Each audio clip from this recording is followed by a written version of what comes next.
Today's topic is negotiating personal and professional spaces.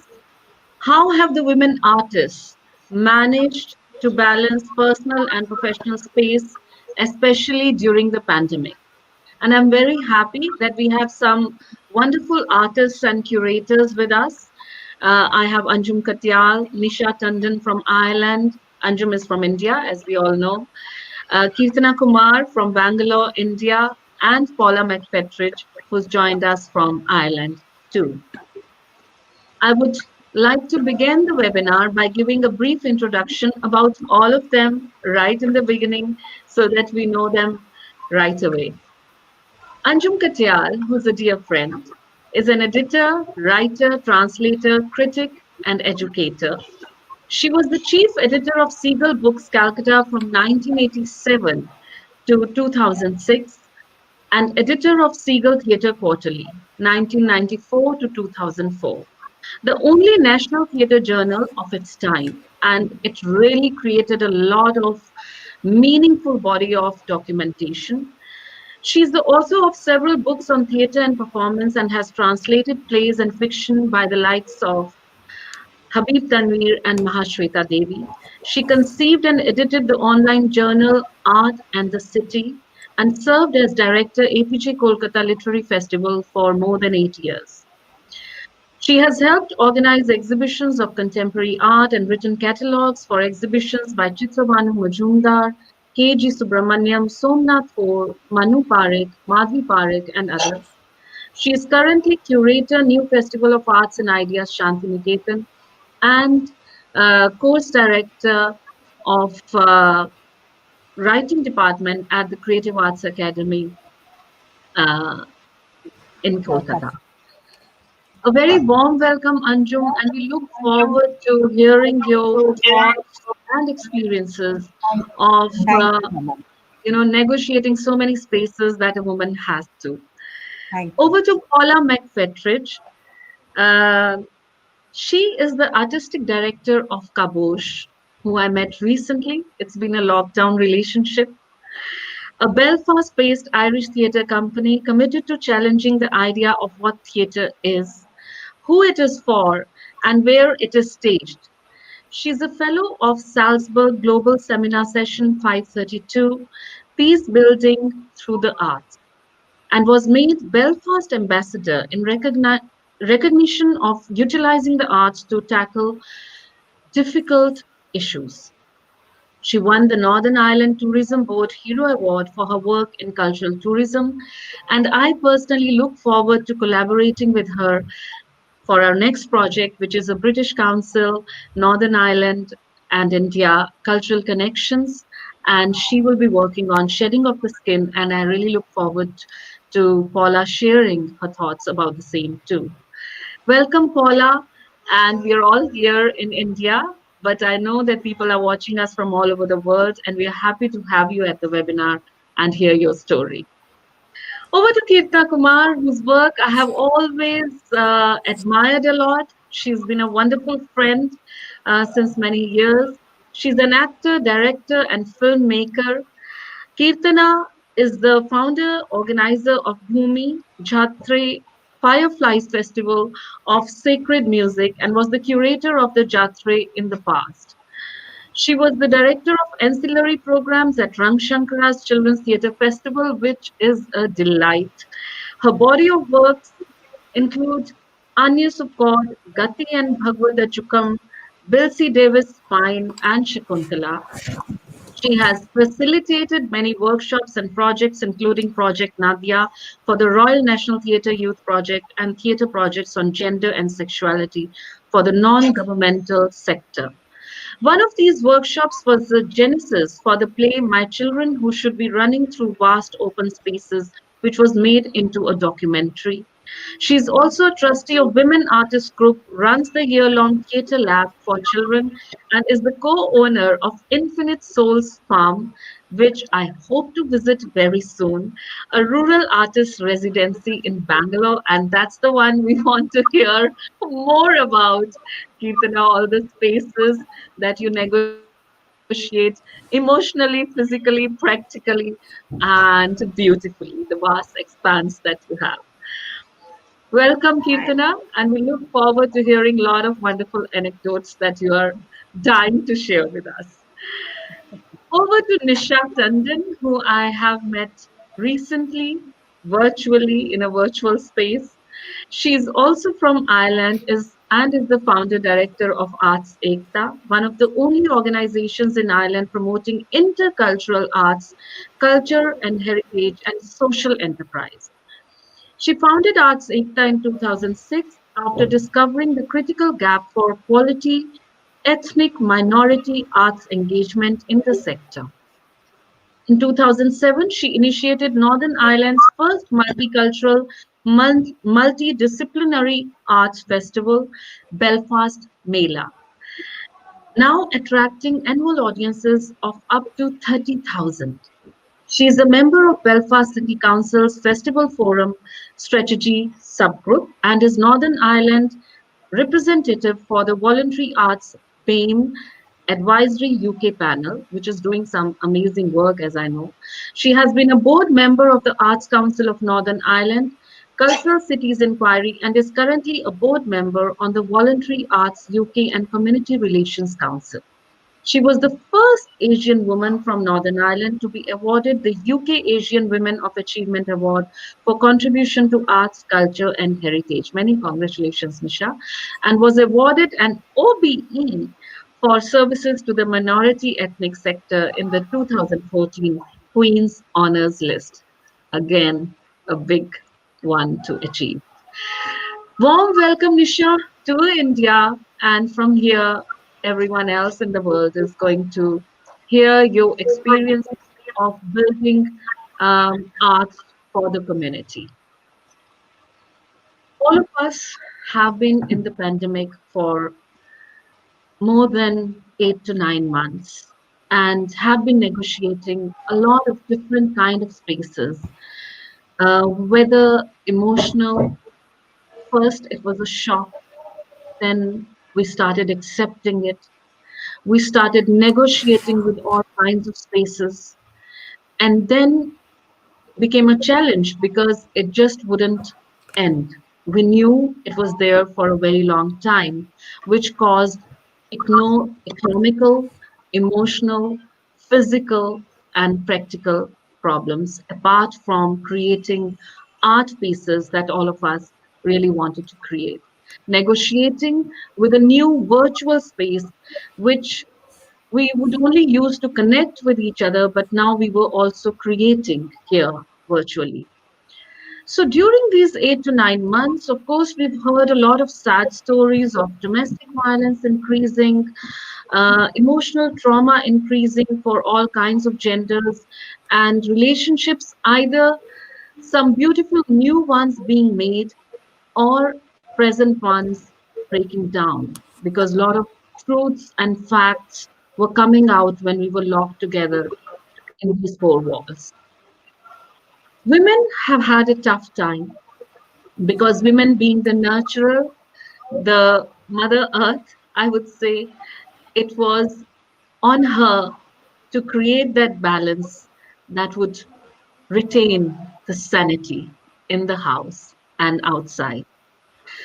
So today we have four amazing women who I have given a brief introduction about, and we would like to start uh, talking to them about what has been their experience personally, emotionally, and creatively. So over to you, Anjum, first. My question to you would be that you wear so many hats of being a mother, a daughter, a curator, a writer. And this pandemic has not been able to stop you. In fact, I have seen a lot of projects going ahead with bigger momentum during this lockdown. First of all, you've created a full-fledged writing department in the Creative Arts Academy. That means curating, creating, designing a full-fledged course, seeing to it that you connected to the right people, bringing it forward and making it run. Apart from that, all all the other curatorial projects that you have been doing and handling so many other organizations in terms of even marketing and making the thoughts and their products reach out. How have you negotiated with your personal and professional self in handling the pandemic? How have you negotiated with this new normal, which includes so much of virtual space? If you could share your experience with us. Can you hear me, everyone? Yeah, Yes, I'm here. absolutely. Okay. Thank you, Raman, for inviting me to be part of this discussion. And I must say, it's delightful to be able to chat and share experiences with everybody else who's part of this panel. And I'm looking forward to that. Okay, so you want me to talk specifically about the pandemic, about the experience of the pandemic. And what has this been like as a professional person to adjust to having to deal with the fact that suddenly we were in lockdown. You Um, can always pick in up fact, threads from being a woman, if you want to start pre-pandemic also. It's yeah. No, absolutely up to you. I was going to say that the relationship with home, with the space of home, has Yeah, been, I think, more complicated for women who work than it may be for a lot of other people.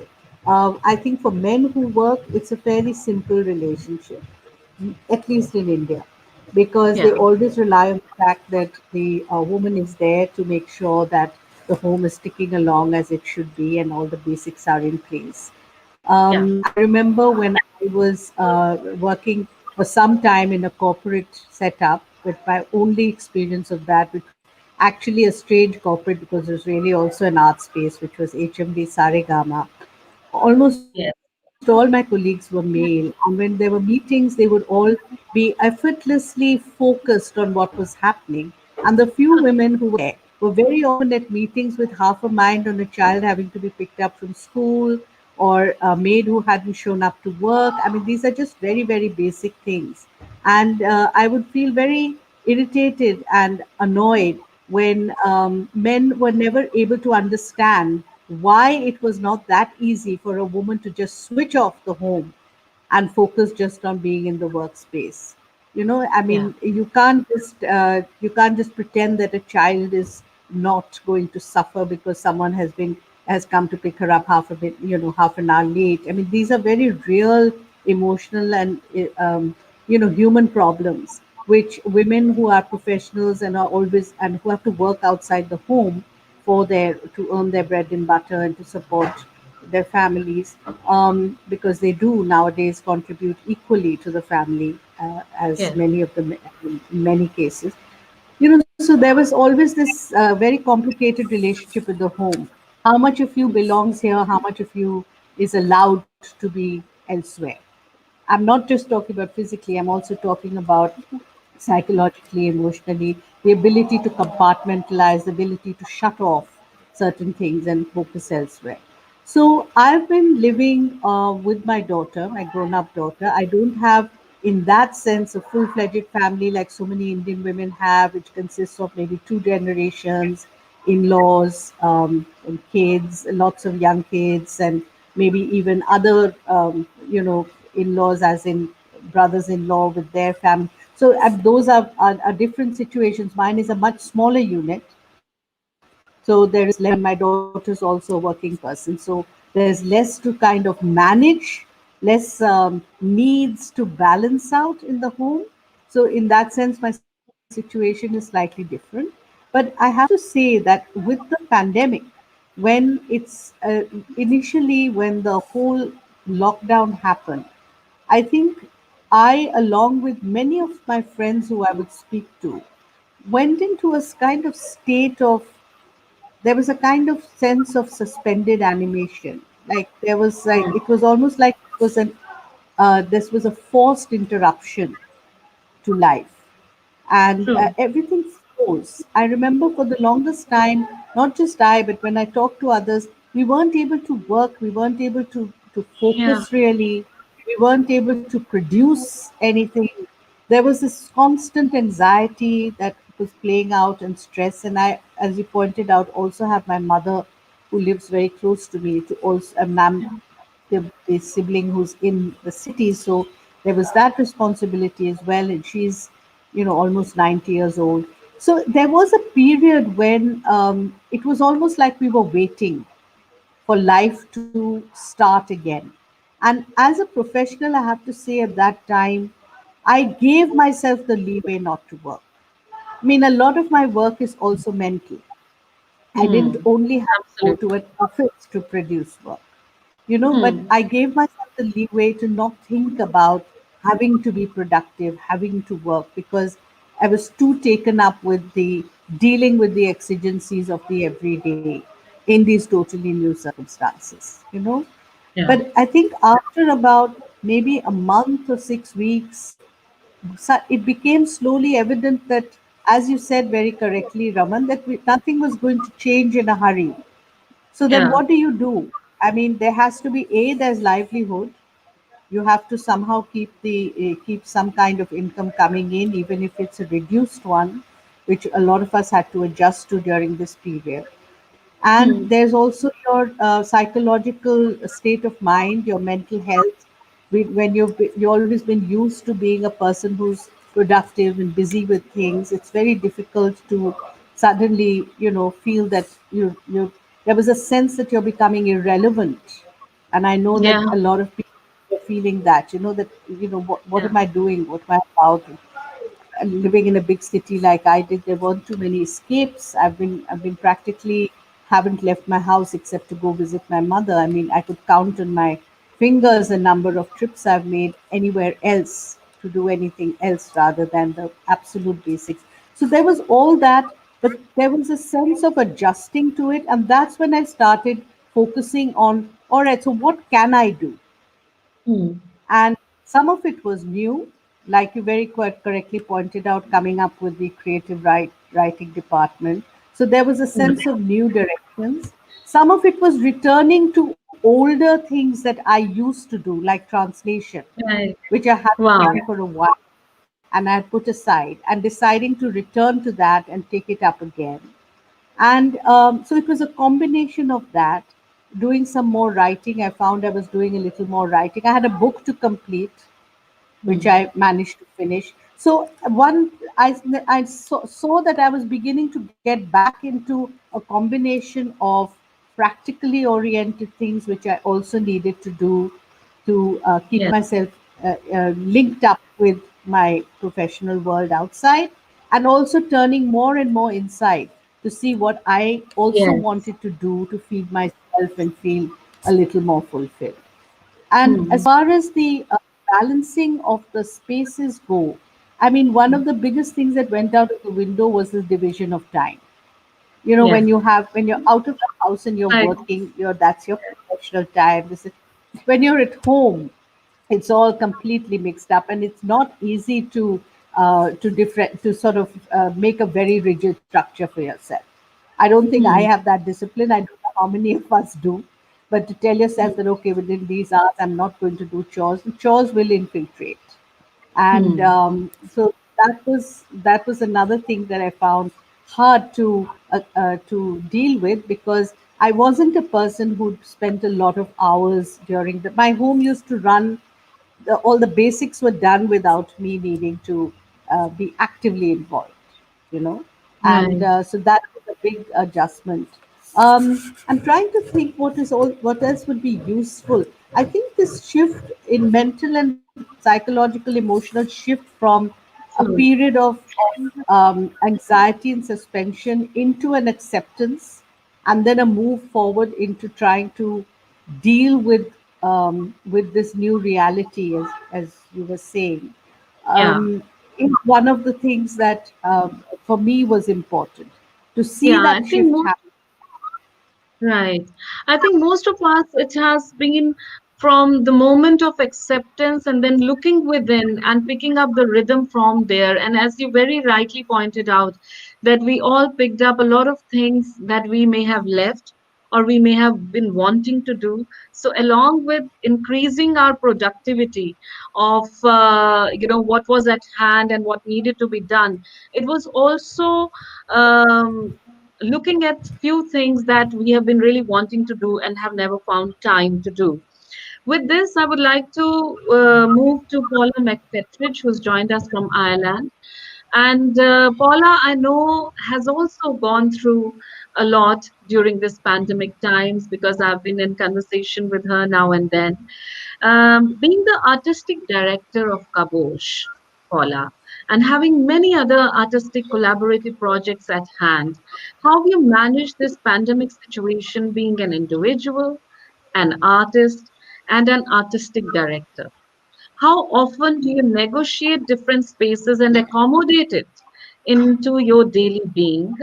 And yeah, I think let's first cover that little bit before I ask the next question. Yeah.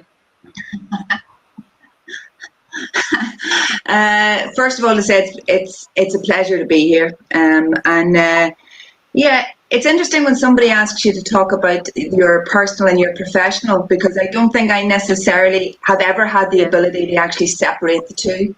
Um, I think all of the work that I have been part of creating in collaboration with others has always been work around a subject that I suppose came from my very essence, came from my DNA, and it was because it was an issue that I felt it was the right time and space and place for me to maybe comment on that. Um, I think that we, like, quite a lot of projects fell very, very quickly for us.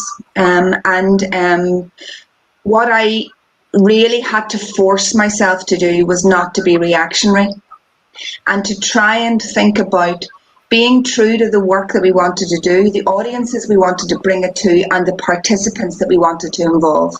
So that somehow trying to remind myself what the core of all that was. And I think particularly when you're doing work that deals with difficult societal issues, whether it is looking at the legacy of conflict, whether it is looking at domestic violence, coercive behaviour, human trafficking, I mean, the kind of range of work that we tend to do.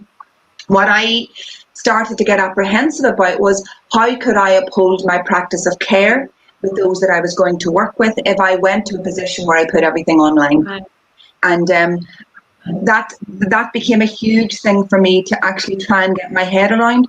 But also running alongside it, like, I think what's interesting when you talk about the personal is that I find it very difficult, and I think quite a lot of particularly creatives did. Now, whether this is a male-female thing, I don't know. The guilt of underachieving, the kind of idea of being able to take your foot off the gas and just reassess, that racking yourself with guilt because you're thinking, oh, well, you're not doing the level of work that you're normally doing, but also because everybody was picking up new hobbies or new things. Like, everybody was making sourdough. Everybody was growing their own vegetables. Everybody was taking up embroidery, you know. And I actually find that I didn't necessarily go and do things that I had always thought I'd do. So then I racked myself with guilt for not taking all the wedding photographs from under the bed and like putting them into an album, which I swore I'd do when we got married 15 years ago. That still hasn't happened. I still haven't done the thing where I've actually painted the front door. And I had to then get to a point where I went, that's not really your thing. So why are you hanging yourself for not doing that? Coping with the guilt became a thing. And then also, you know, you're right, you kind of lose the schedule of your day. And so oddly, you are working more hours than you've ever worked, because you are caught in this kind of hybrid world of desperately wanting to support all the freelancers that work with you, continuing to be creative, but then also managing that home life. I don't have children. I'm in a very supportive relationship, but I did have caring duties. You know, I had to, like, my father's very elderly. My sister hasn't been very well for years, and then my other sister was a nurse and was working on the COVID ward, so I would have her children occasionally. So there was caring going on, but then also I was going through this whole thing of going, oh, people can cope with children. Why am I finding this all so difficult? So again, it went back to that guilt idea, you know. I think that Then what happened was I did what I do with my work. It was, how do you mobilize yourself? How do you use the situation that you're in to turn it to a positive? And primarily then in those early days, what I did was try to create new projects specifically for the medium in which it was possible to produce work, whether that be online. So I made a decision I wasn't going to put work that I had wanted to be live into an online medium. I decided there possibly would be new work. We worked with a local funder, created a short film that looked at dementia, looked at the role between the carer and their parent. We put a couple of radio projects that we'd done online, and then I made a decision that I really wanted to do a live event. The idea that, you know, that communal experience, that communication between an actor and an audience is the thing that just rocks my world. I recognize the potential in it to create new conversations. And so I luckily was able to stage the first live socially distanced show in Ireland by working in a local shopping centre. So we took over an empty unit in a shopping centre and we did a show in August. And because as a theatre company we do theatre in non-theatre spaces an awful lot, the team that work with me, they were able to adapt the way that they go about risk assessments, about management of space, about dealing with multiple stakeholders, and they then created an environment whereby we could do a safe, socially distanced performance and do it in a shopping centre. And it was such an affirmation of why live theatre is incredible. Like the gratitude we got from the audience, the delight that the actor had, and the fact that the audience, as we always are at the core of our work, they felt safe, they felt enthused, they had a live artistic experience, and it was about a local narrative. So it was all the things that I kind of wanted it to be. So I suppose, you know, that's kind of what's happened over the last few months. We've got a lot of work coming up in the spring, and it has been surprisingly busy, all things being equal. Right, right. So, I mean, when we look at whenever society has faced any challenge, I think there's an echo happening. Yeah, okay, it's fine now. So, I mean, arts essentially creates sanity in the society, and it has been proved even more so during such challenging times, whether it's music, dance, you know, installation art, what do you call our oh my god, I mean the still art. Virtual, I'm just forgetting what is the visual arts that we have. uh, Visual art. yes, Yeah. visual arts and performing arts, they are the ones who created sanity in our life, or you know, retain sanity. What do we do all day? We listen to music to heal us, we listen to we watch some dance performances, and artists, whether the funding has been available or not, we've struggled to create performances. And that's what Paula was talking about, that in spite of all challenges, she ended up creating a live performance, and her confidence in live performance was restored, or you know, was established.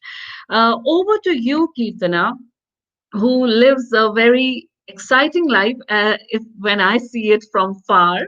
Now you can tell me whether it's exciting, challenging, or whatever.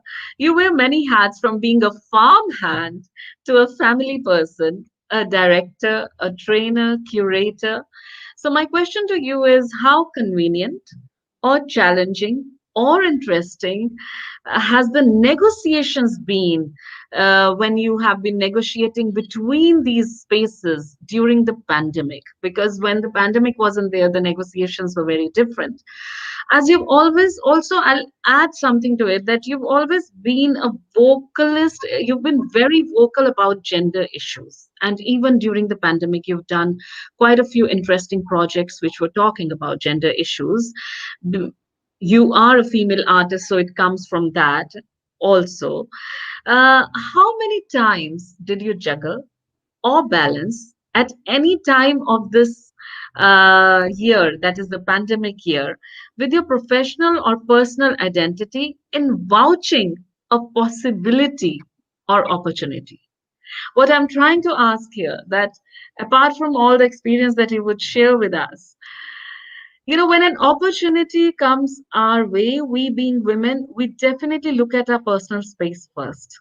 And sometimes we let a wonderful opportunity pass by us. So, my question to you is, did you juggle? Did you balance? What happened to you as an artist and as a person during this time? Okay. Okay, so to begin with, what I'd like to say is that I'm an independent artist and I live with two other independent artists, my husband and my daughter. So it's three people trying to keep all balls in the air. So it's really, and that's number one. The other thing is, like Paula said, for me, the personal, I don't see a separation between the personal and what I do. So the personal, political, the professional, it's all sort of, and it's a constant journey towards finding the cohesiveness between the three of those. But to answer your question, Raman, when the lockdown was first announced, or ever since the pandemic in March, I was in Bombay. I was a hectic director. I was directing a fantastic production. We felt we were on the money. It was so close. 10 days before opening night, lockdown was announced. I had to box my production, return to Bangalore. But I cannot tell you, I have nothing but appreciation, nothing but gratitude for the last 8 months. It's been, I listen to my colleagues and I listen to people saying it's been difficult, and I really understand that. But personally, for me, it's been fantastic because it's really, really slowed me down. It's really given us time as a family. We've been working and doing and talking and discussing ideas and discussing what theatre means actually, and why we should be doing theatre at all, or what sort of theatre, or what spaces. So for me, the lockdown has been fantastic. I'm not going to talk about all the other stuff because, forget about the loss of income, forget about all of that. But in terms of what it meant as a human being to live through these last 7 months, I'm really, really grateful for it. When you talk about personal spaces or personal who we are as human beings or what we care about, so there I was in the lockdown, really happy and grateful, and still producing a lot. I was still producing because you were at Theatre Pedagogy International Symposium, and then I was doing a community building exercise of oral theatre. So I invited 50 artists to record extracts from Sri Aurobindo's Savitri, which is it's a philosophical treatise on life and death. And I thought, what better moment to read poetry like this than to a pandemic. So all of this, in terms of productivity, all this was happening. But all the while, there was this feeling that I wasn't seeing my parents and that I hadn't seen my parents enough. So it was kind of like a millstone around my neck that I couldn't see my parents. First, we were locked down. After the lockdown was lifted sufficiently and I could see him, I saw him once. I saw my parents for my father's birthday, for his 85th birthday. And then my mother became reluctant for us to go because I was still doing things and working, and actors were coming here, musicians, all of that. And then I lost my father on September 17th. I lost my father. So it was even now to talk about it is really hard. Yes. But despite that, and despite going through all of that, for the last 7 months after the migrant labor crisis, which I've felt so much for, like all of you, we were so involved in all of it. We made a decision in our family. We made a decision that we would look after our farm and we would be the labor on our farm. And that has been the gift that never stopped giving. Because if ever I was an actor, director, curator before that who was trying to pull together who we are as human beings, what is the work we do with our hands, and how do we then make art continue to, without being precious about it, because I was so tired with the preciousness that surrounded art. Here was an opportunity to get in there.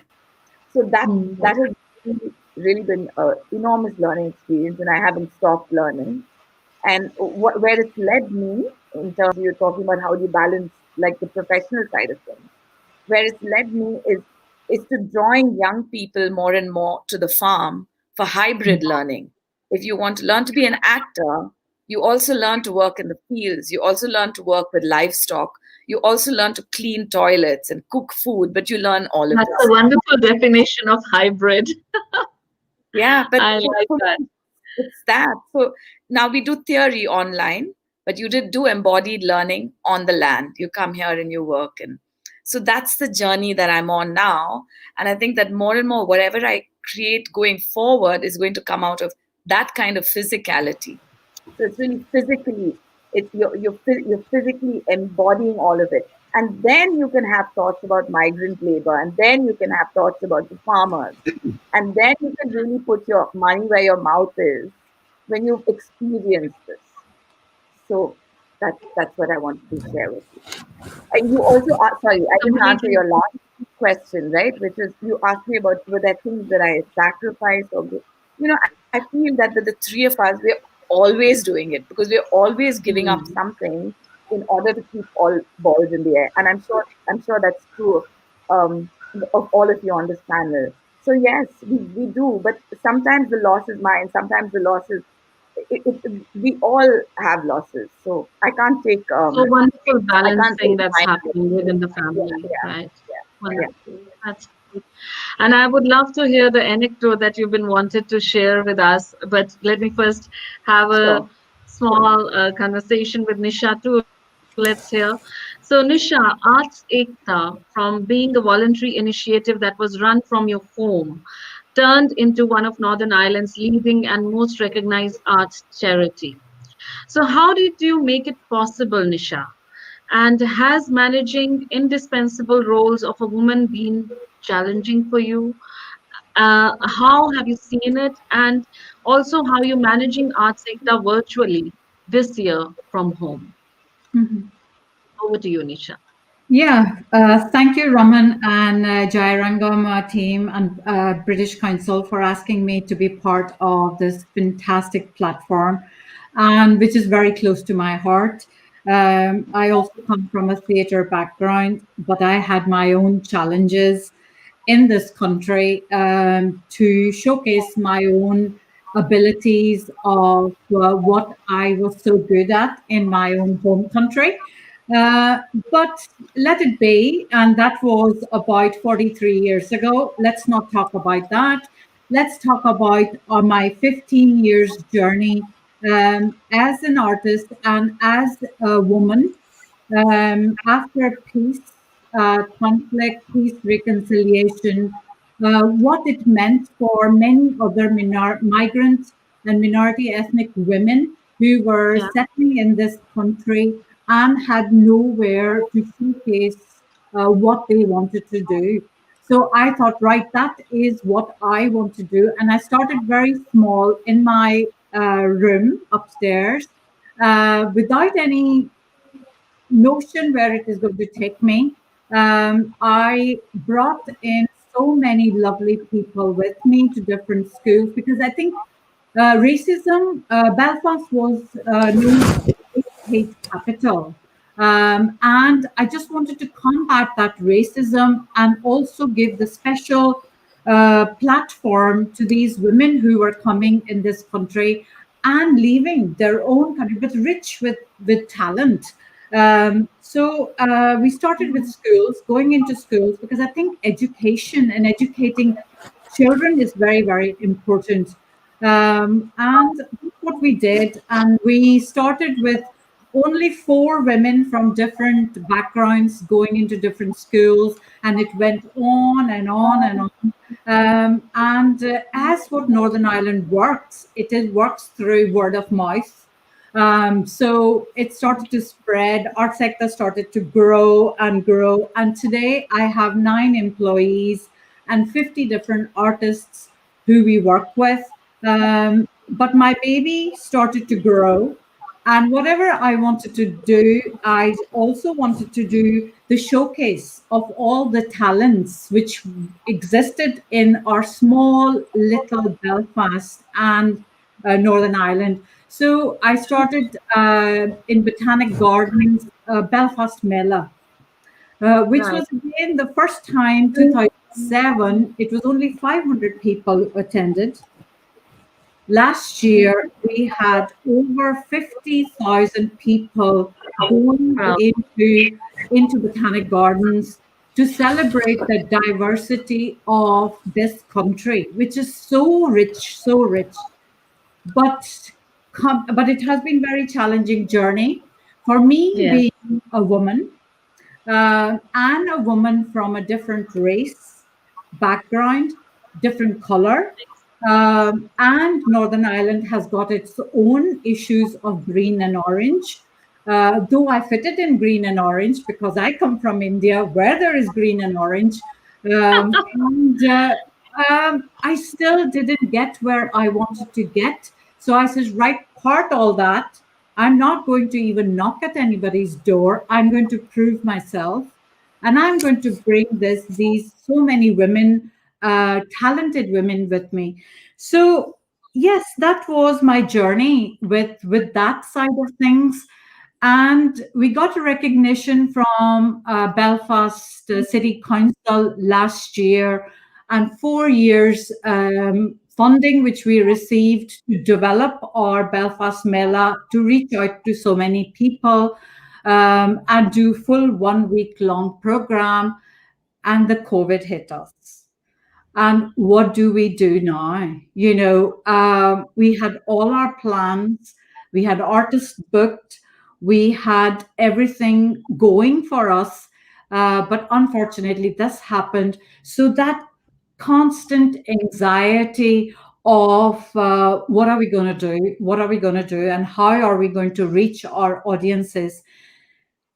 And not only our audiences which we were going to reach on the day or on the week long program, but also the people who I work day in day out with, the artists, the very vulnerable refugee and asylum, the older people, the minority ethnic communities. How are we going to support them? So I quickly changed my hat from being that creative and that thinker to saying, how am I going to meet their needs? So for refugee asylum and for older people, we started to deliver food parcels. We delivered 10,000 food parcels within that reach. With the older people, we started to do constant phone calling, counseling, medical, and all that. But in that wasn't satisfying me. I wanted to do more creative things. So for Mela, when we thought that it is going to go virtually, how are we going to reach our audiences? We are not experienced enough to do all that. So quick training for virtual. 78 artists we employed to say, what can you do? Give me your thoughts and let's do something. Dance, music, cookery, storytelling. Let's do it. And we did it. We were very lucky that we got one center which opened its doors for us, and we created everything in that center. We employed, yes, as I said to you, 78 artists, but all our technical team, all other teams came. So we were approximately 200 people we employed all around in that time. And we distributed over 10,000 families the Mela at home boxes, which was whenever they open that box, there will be a whole experience of Mela, whether it is henna, whether it is dance, whether it is origami, or whatever they wanted to do in their homes with their families. That was done, and everything went virtually. And we reached over 500,000 worldwide audiences.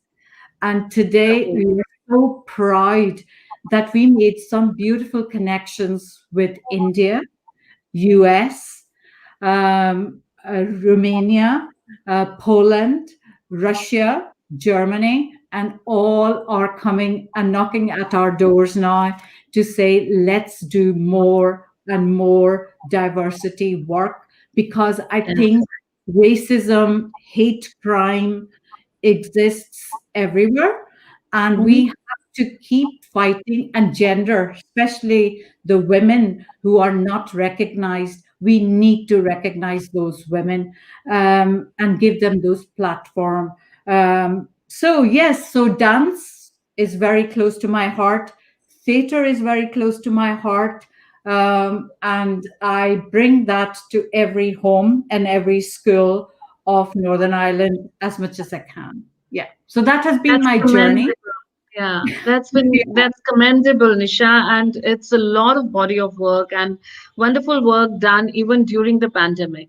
With that, I come back to Paula, and Paula, I would like to ask you that now you're looking at your future project, which is shedding of the skin, which is again going to be social distancing, rehearsals, and creating a hybrid kind of model by the end of March. Would you like to share a little bit about it? Uh, Shedding of skin is, I suppose, it's part of our canon of work that looks at the legacy of conflict, and often what the kind of starting point of projects. Often the starting point for us would be which voice isn't being represented, which voice is not being heard. Because I think in order for us to address the legacy of the past, we need to bear witness to different voices. So we really wanted to look at we really wanted to create a project that looked at gender violence, and particularly gender violence within conflict. And we started working with a local university, brilliant My academic question called. over here, I would like to add a bit of question, another question here. When you're looking at gender violence, is there any focus about pandemic times, or it's just a larger scale of looking at it? Larger scale. I think that inevitably what has happened within the pandemic is that we are more receptive to engaging with that narrative. And I think it's really interesting now to be doing a project like this within and post-pandemic. I think when you look at, the likes of the Me Too campaign, the likes of the rise of Waking the Feminists, when you look at the levels of domestic violence that occurred during the conflict, but also that not during the conflict, during the pandemic, but I also think that one of the issues of conflict the world over is that there are so many incidents and cases and studies about gender violence that exists both within combatants, but also at gunpoint, and that's legally held gunpoint, and within familial relationships of those that wear uniforms. I think it has been discussed the world over, but it is very difficult to move that narrative forward, and to actually move the narrative forward when we also talk about all of the gender violence that exists within conflict, where that we don't separate out the violence that happens to combatants from those that happen within the kind of family unit. And a lot of this came through that I spoke at a conference with a couple of Colombian ambassadors who have done a lot of work in this area. So we felt it was a project that we really wanted to look at. And also we became very aware that the Red Cross were looking at it at the same time. Women's networks in the north were looking at it. The Action Poverty groups were looking at it.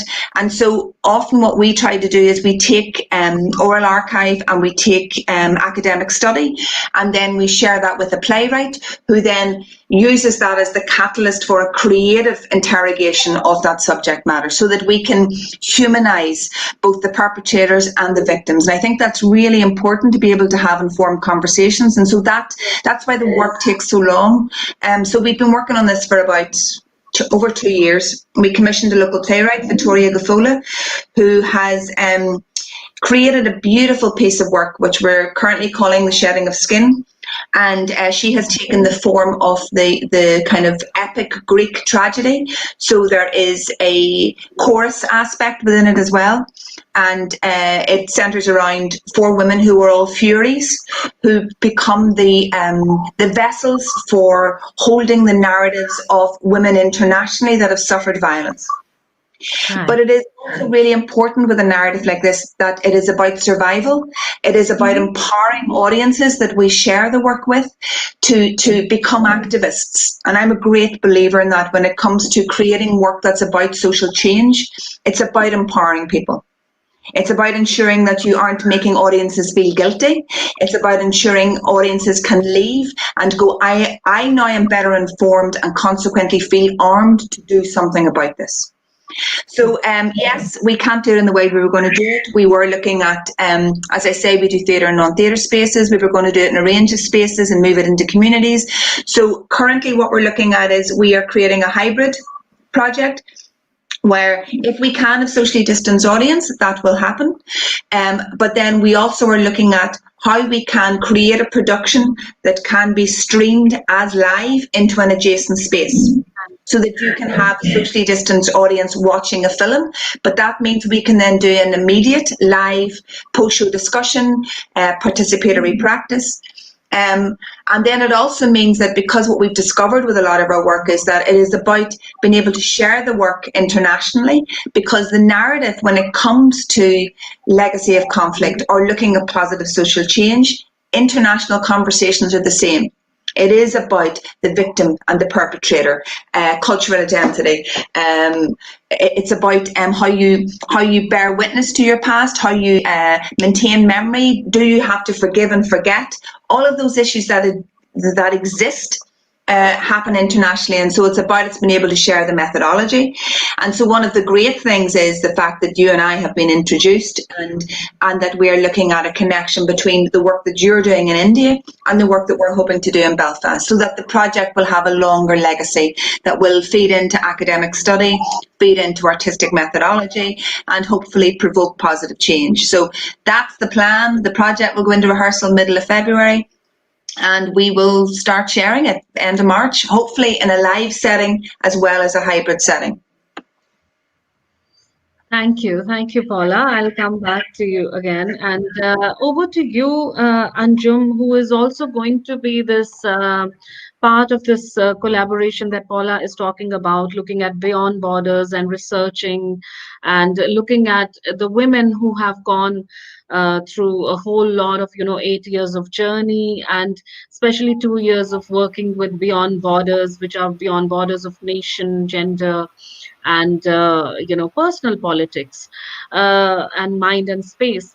But right now I'm taking my question to another space, which is that you've also created a writing course, and you are curating for the new festival, which is the literary festival. So my question to you is, now post pandemic, you have negotiated, as you said, personally with this virtual space. You and I are talking, how do we share a presentation, how do we do the Zoom? Today we are on streaming yard, and we're learning all these new names. So my question to you is this virtual space going to be a part of your life?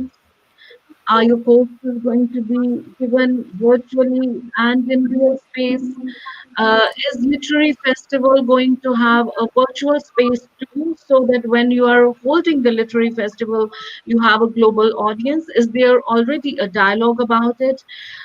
So, what are your thoughts about the future plans Yeah, with yeah. your project? Thank you Yeah. for right. Thanks for that, Raman.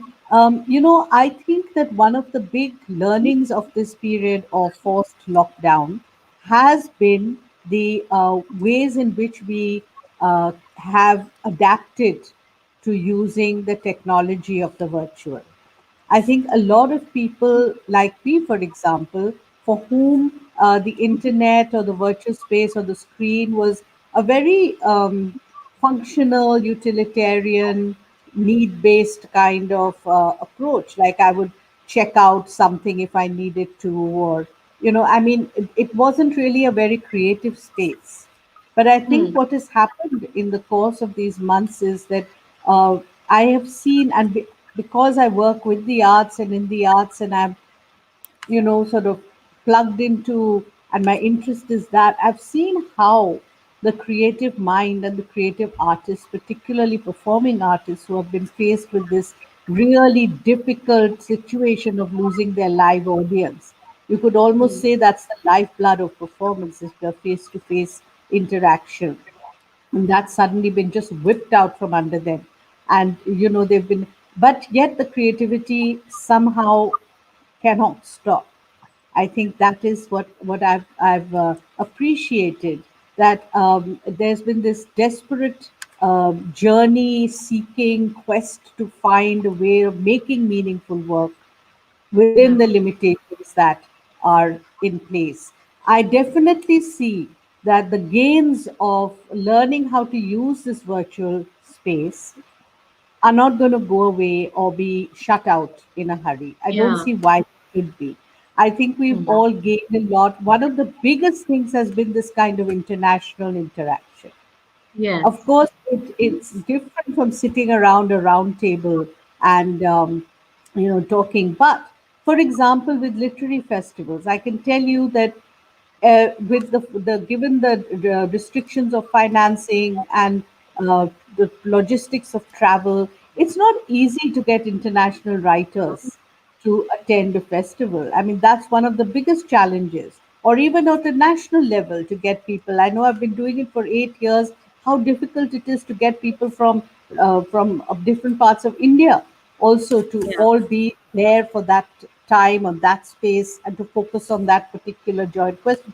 Now suddenly you're finding that whenever you have a webinar, or even if you look at what some of the literary fests that have moved online are doing, they are being able to link up artists and writers and thinkers from across the world Hmm. and engage in something pretty interesting and meaningful.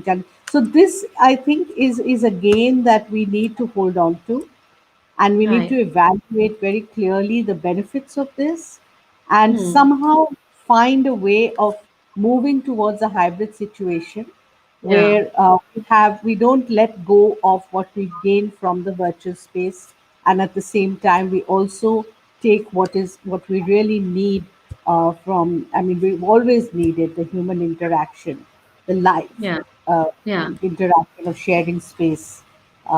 So I think definitely for me, it will be trying to explore more and more of how to use the technology even more creatively to Yeah. create, maybe to break the frame in certain ways so that one So can it move beyond the sort of yeah. fixed frame. Yeah. So it's like imbibing the new doors that this situation has opened for us and, making them a part of our creative and personal space.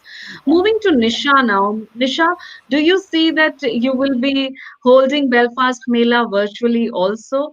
And then I will come back to, personal politics. So, and then, of course, we have to wind up soon. So, any thoughts about that? Are you looking forward to creating a hybrid situation for Belfast Mela? Yes, definitely, because I think it's so easy to, with the virtually, you can very easily go to the international audiences, as Anjuna has said, and you create more platforms for the organization and for others to see what type of work is going on. And it is also showing that, we are adapting, we are making all those positive changes which Paula had talked about, and we are working more together to aim and to empower and to have the capacity of our reach to the others, which is so important. We are already doing everything in our schools, in our community centers, in our youth groups. We are doing everything Yeah, virtually at the present moment. So I think that legacy is going to, but for me, still, I just feel, yes, that will be the creative and the technology side of things going virtually, and we need to learn more about technology. But I still feel that what you get that touch and what you get that little, by you and me embracing can hold people and hand like showing, this. yeah, Yes. yeah, this, like a little touch at that is, and watching the actual Bollywood extravaganza on a big platform Right. is something different, which you don't enjoy that on the screen like that there. But yes, if that is our future, we will have to adapt to our future. Right. Over to you, Kirtana. I have a different question for you, and that is I would like you to share the anecdote that you've been wanting to share with us, and I cannot let you go without sharing that. Has it got anything to do with theater? Well, you decide. Okay, so day before Life is yesterday, theater itself, life is the you'll have, biggest. yeah, you'll have to decide, because what do we seek in theater? Is it intensity? What is it we seek in live performance? So the other day we were everything was quite mellow in our house at 12:30 in the afternoon, and suddenly there was a ruckus in the yard, and my daughter went running out. Long and short of it, it could be a long story, it could be a short story. I'll tell you the short one. There was a Yes. leopard in the yard, a leopard, like a big, gigantic leopard. And my our dogs had pinned down the leopard. So there was a leopard in the yard with 3 of our dogs on the leopard. And my daughter goes out and she sees her beloved dogs and the leopard. So what does she do? She looks around and there's no weapon inside. So she picks up a vessel like a saucepan. She picks up the saucepan and whacks the leopard. Okay, can you believe? I mean, it's real. This really happened. And then when she does that, the dogs jump back. The leopard takes off, but my stupid dogs don't retreat. They run after the leopard. So then my daughter picks up a stick and whacks the leopard. And then the leopard runs and the dogs follow. Everything ended okay. The dogs are a little bitten and things. But long and short of it, my daughter saved her beloved animals from being killed by the leopard. So that's your average. It's really not average. It's very unusual. But that happened. Yeah. Yeah. So But Kirtana, I think that leopard must be regretting the day it ever strayed into Yeah, their I yard. I mean, to really get hope a so. saucepan and take a stick so and chased away. That's really And among if you these want amazing. leopards and among these and leopards and I cows, have to say, but I have to say, and then Kunarik and I, both of us, I was hobbling around the sprained leg, so I couldn't run after all of this. But both of us screamed so hard, we lost our voices. And after that, the only thing my daughter said to us is, "Why didn't you pick up your phone and take pictures of me whacking the leopard?" I mean, just go figure. We'd have been that's Instagram for years. us. We are always living there and not in reality. So, in the middle of leopards visiting you, cows, dogs, Kirtana, Konark, your daughter, and the space, do you also expect the virtual world to enter your farmhouse with big screens where you're screening what you're doing to the bigger world or the global world? Have you been talking about it? What are your thoughts? Okay, so you're talking about like a Kardashian show. So this would be the like the farm version of that. I don't know. I don't think so. We're very private, but we do. We have we. I have to say that I have had I'm nothing not against the talking about virtual. leopard visits being screened, which is very difficult, but the theatrical Yeah. ones. No, Yeah. so theatrical. I have to say that I was never averse to virtual, even before the pandemic. I always thought my students, young people, are using the virtual space as a Yes. stage and as community building device. So I should investigate this. So I've actually found it very interesting and really creating for the small 13 by whatever 13, very interesting. And I remember Anurupa Roy said at that symposium that she was super excited because as a puppeteer, she'd always wanted to build miniature puppets, and now here was the opportunity to do it. So actually, there was lots of lovely questions here, and Swastisha has been asking about how we're taking the virtual forward, and I think Yes. yes, we're not going to let go of it because we've discovered something new, and it's a language that has been used by young people, and so we Yeah. will go forward with that. Of course, we want to be live performers, and of course, we want that live experience. But we've diminished our carbon footprint enormously by working like this and not flying here and there and the other. I mean, not to say that computers are not energy intensive, but still, at least we're not doing computers and the flight time. So, I feel very positive and optimistic about it.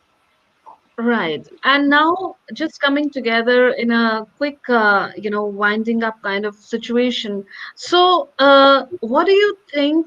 We've all looked within. There's been a lot of insightful journey that all of us have gone through.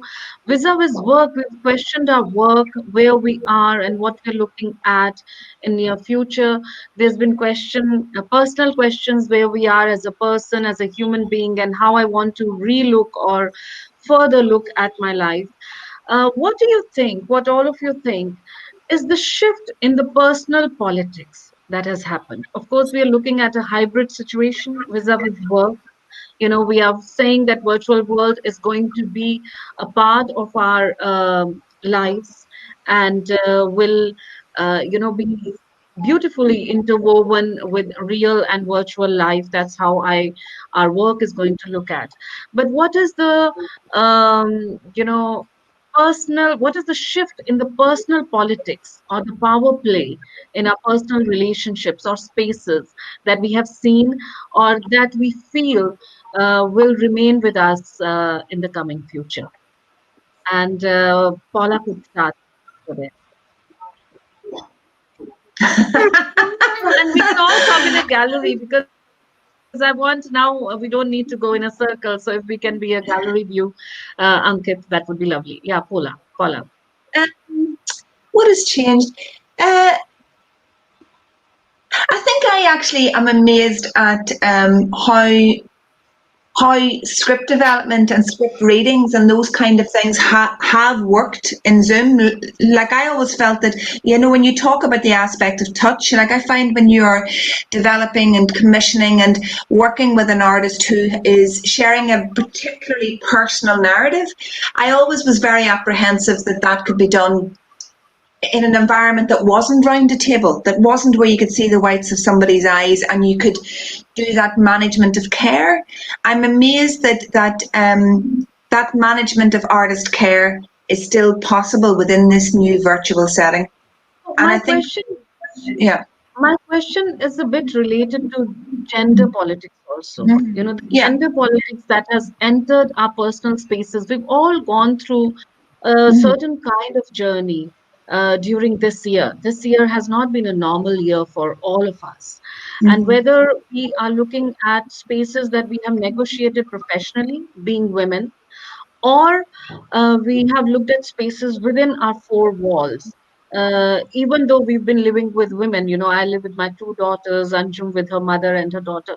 So, what is the personal shifts that we have felt or changes in the personal politics? And anyone can pick up the thread, Anjum, if you want to start. Have there been shifts that you feel that are going to stay with you, positive, negative, anything? It could be very positive shifts also you know Yeah. that I feel the way I have bonded with my daughters during these 9 months, I never did. We sleep at 4 a.m. and we wake up at 8:30 and 24/7 we spend time together. We are on top of each other like cats or dogs do, and we still cannot get enough of each other, which is so amazing that you could be wanting each other to be away, but that's not happened. We still cannot get enough of each other. So it has been a very beautiful revelation that how much these three souls connect with each other and have given to each other. I have learned so much from them during these 9 months. And I think this beautiful part is going to stay with me for forever. Forever. So, Yeah. any positive or negative personal shifts or power politics of relationships that you have faced or experienced that you feel are going to stay with you in in your coming life? Yeah. Can I go? Yeah. Yes, Nisha, please. Yeah, I mean, for me, it has been that I'm a lover of gardening. I just Mhm. love gardening, and I didn't have time ever, and also to do my dance practice. I never had time to do all those sort of things, and to be with my granddaughters. And you seen them earlier whenever we were, those two little uh, lovely girls who love dance and who love theater. They just adore being in those arenas. And that has given me more of a time to spend with them and give them the teaching of my heritage, which is so important and close to my heart, that they will not learn in any school or Right. anything like that. So that has given me the time that I'm giving that Indian heritage to these lovely little girls, and Yeah. also growing my own, and that as and also keeping in touch with my fellow artists, women artists, seeing how Very they're important. doing and what support they need. And I think that has been the main thing in my personal life. Yes, yes. Yeah. Kirtana, what do you have to add to that? Yeah. So for me, very importantly, it's been about a consumption, about really Mhm. bringing it down, and really Mm, that's going to be the completely. lasting thing that we can How much manage of with so much consumers are we less. going to And be? yeah, How much are we going to consume? And can we lead a life of minimalism? That's the question. Yeah. Yeah, please continue. That's Kanchan, it. is that That minimalism. That was it. That was it for me, really. right? And Okay. also the fact that there's this kind of urgency here. COVID has really brought it to a head. That the urgency to live as closely to ourselves or to our or whatever the soul's desire as possible is our responsibility to get there. Yeah. And if we don't work out our personal politics, to do anything on a public platform or to do anything political seems a bit removed. So the urgency to get that together. Yeah. True. Right, right. Anjum? You want me to speak? Yeah. Yeah, I'm thinking of listening to the responses, and that's triggered off some of my thoughts as well, because first I was trying to figure out how to address this. But I think one of the things that personally I have really felt strongly is that there's so much uncertainty. Mm-hmm. I mean, I can't take for granted that tomorrow is going to be a day like today. I mean, tomorrow everything might change. So Yeah. that has made me more conscious of trying to live as truly to myself as I can. What are the things that really, really matter to me, that are important? And I find myself completely cutting out stuff that I feel is second tier or unimportant, Mm. whether it's trying to do things that other people feel I should be doing, or whether it's doing things for reasons which I feel are not the right ones. So I Mm. think I'm really honing down in terms of how I live and prioritizing my values and trying Mm. to be as close to my values as possible. I think the other thing is, again, echoing something Paula was saying earlier when she was talking about giving myself permission to not constantly be producing and producing something. Yeah. I mean, I've been a very busy person my whole life. Something I keep getting told, that I'm always busy with something or the other, and I've always held myself to those standards, and I feel that easing off a little bit. I Mm. feel that I'm allowing myself to be more easygoing about having done so much work or so much of an output, and letting the rhythm become more natural. That when I feel that, okay, now I want to get down to something, then I do that. So I'm allowing that space to open up, which I don't think I would have done normally if this complete Yeah. sort of lockdown situation hadn't happened. And as you were saying, I don't think I've spent hour upon hour, day after day, with my daughter the way I have over these past few months. So, along with all the fighting and yelling at each other, which happens on a very regular basis, Yeah. there's Which is also lovely. lot more sharing and lot of reading that we're doing together, in the sense that Lovely. books that she's reading and then passing on to me, or I'm reading and passing on to her, which is a something also that has happened recently. I can see Paula is trying to say Yeah. something, but I think that's really it for me. Yeah. Yeah. Yeah. I have found it much more, I think, emotionally negative, to be honest. And I know this is going to sound dreadful because all of you are sounding very positive. I have found it an incredibly emotionally difficult period. And I think it's partly Mm. because the tactile nature of what it is that we all do. Like, I miss hugging actors. I miss, being up close and personal with somebody and going on a journey. I really miss not being able to, like, we had a new niece that was born in June. Still haven't met her. I've only seen her over the internet, which is incredible. The fact that I don't see my nieces and nephews as much as I would, that I can't go swimming with them. Those kind of things. I think I was really surprised how difficult I found it all. So yes, there are certain things that I have put in place to let myself off the hook and give myself permission on occasions to go, you can't do everything. But it really reinforced for me the fragility of the creative human being. When I look at a lot of the practitioners who I've worked with over the years, and I've watched everything that they have fought for their whole careers just disappear.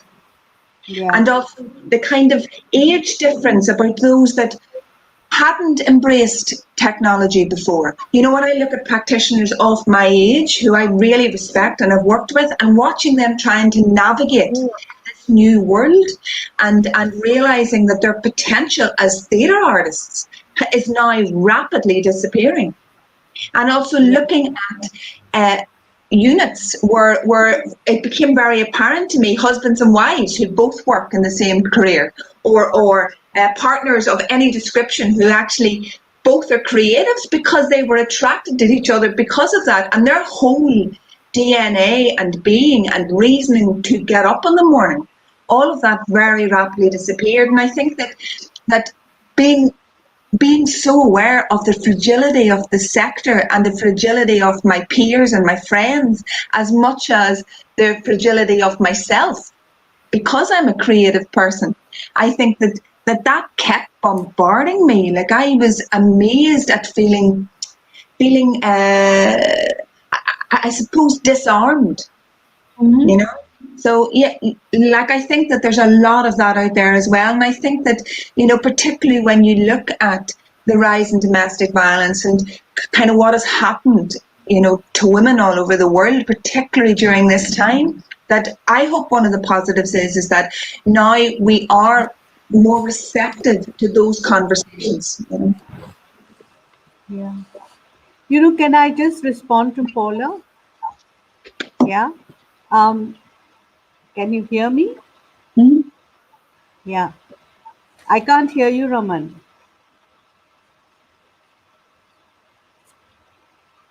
Sorry, I'm muted. Kirtana, you need to leave Sorry. urgently. So we're winding up after this. So if you can I stay for do. two more minutes. It's it's a dinner thing. See, It's so an I've got to go get emergency. dinner going. So So if we wind up in 2 minutes, you have 2 minutes? sure. 2 minutes Yeah, is all we're right. winding up. Can I Yeah. just Over respond to you, to, can Anjum, I and just then we wind respond to up. Paula? Yes. Yeah. You know, Paula, you know, I think what you said was very, very important, because I think in the attempt to